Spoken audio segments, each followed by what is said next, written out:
So welcome.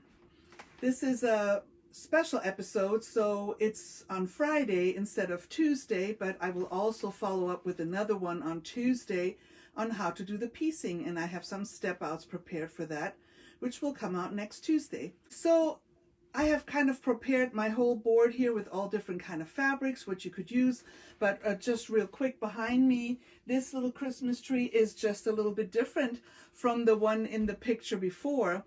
And so my goal is, and maybe it's kind of crazy, but it's one of those things where I have picked all these fabrics and I love so many different variations. I thought I would make a different color or different, using different fabrics, a different one for each episode. Let's see if I can pull that off.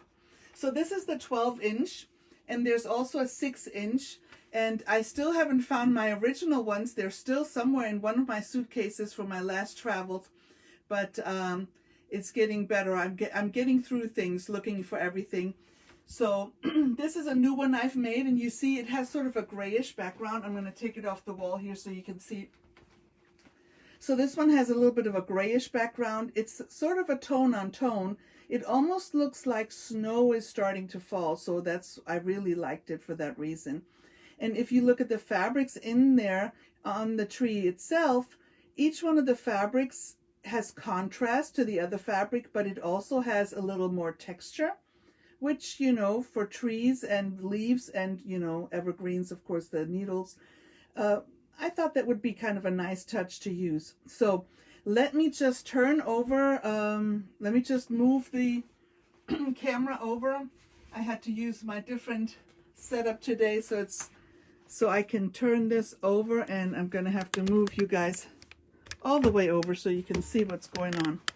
Okay, so come on, it will work. I'm making this a little bit bigger. So first of all, if you have scraps, what a great way to use up scraps. The pieces, even for the 12-inch, are small enough to where you can use, you know, 3.5, 4-inch. Some of them are quite small, so you can use up to 2.5-inch little scraps for your Christmas tree, for the actual main fabrics for the Christmas tree. Now, the background fabrics for the bigger tree are a little bit bigger, but still, you can use a lot of scraps here. So let me see how much you can see in here. Okay, there is a board here that I've made. Let me zoom in on that. And the one on the left is the 12-inch, and the one on the right is the 6-inch. And you can see it's the same pieces. I've already taken one. I always cut in twos, and maybe that's something you want to consider. It's just as easy to cut out 2 trees as it is to cut out 1 tree. And then you have the pieces to make another one, maybe for a friend, or maybe you're going to use them in a little quilt. So these are the pieces for the 6-inch, and these are the pieces for the 12-inch. And you can see I've kind of staggered and laid them in the way that I thought would work well for the tree. And that's actually how I used it. So let me pull that off so you can see. So this is kind of how I wanted to run sort of the accent one through the middle.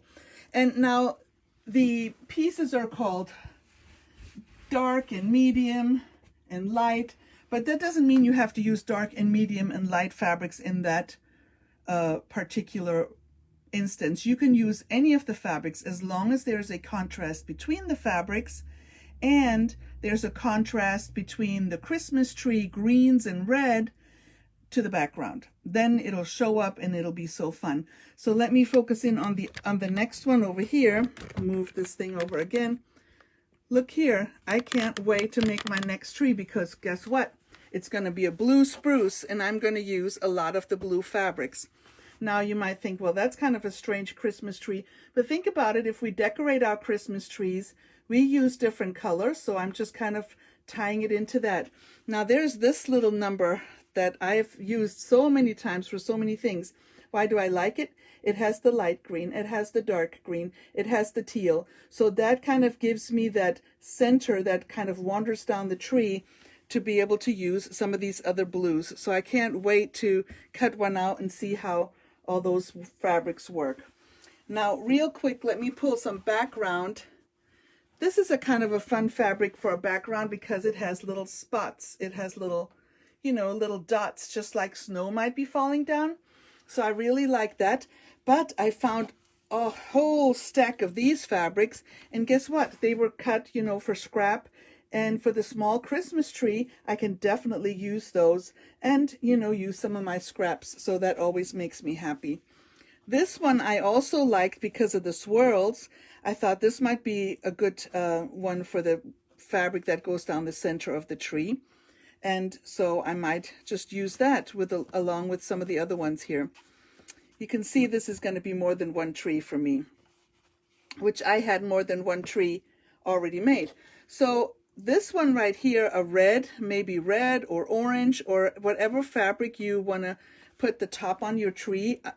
I mean, I've used sort of a red before, but this one would also be fun because it has multicolors. So there are so many possibilities.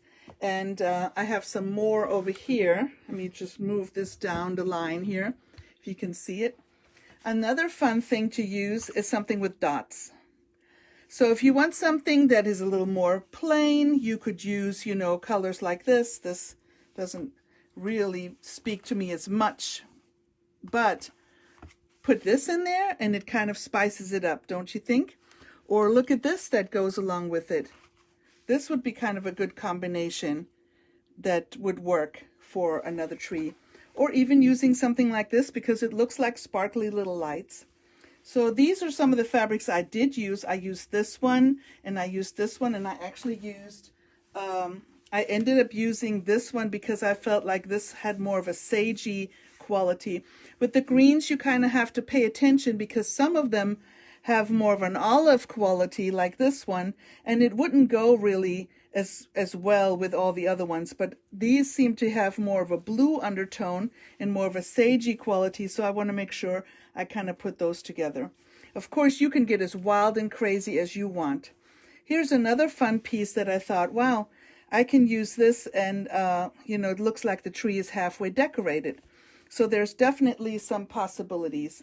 Here's another fun a fun variation that I liked, and this one I liked because it has little swirls, and those little swirls, you know, seem like little branches to me.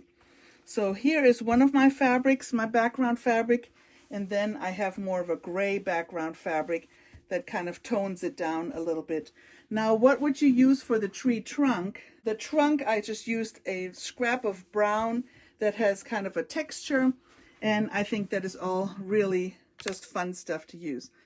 Another thing I was thinking is sometimes it matters what the kind of threads are that you're using. And these kind of threads are thin. The Aurifil ones, I love those to do the top stitching. So I sometimes pull my threads out, and depending on whether or not I have a thread that I will be able to use, I will, you know, adjust the fabric accordingly, because if I don't have a thread and I want to make it today, then I might just make sure that I have a fabric and a thread that match. So that is all about the fabric picking and what you can do with it. And so I hope that you maybe post to the Southwind Inspiration page, and I'll be happy to comment, and probably a lot of other people will be happy to comment too. But on Tuesday, we'll have another quilt snack where I'm going to start doing the tutorials, the before and after, the step outs, and show you how this little tree goes together. That'll be the start of it. So I hope you have fun, and I will see you on Tuesday. Have a wonderful day, have a wonderful weekend, and have fun picking your fabrics. Bye.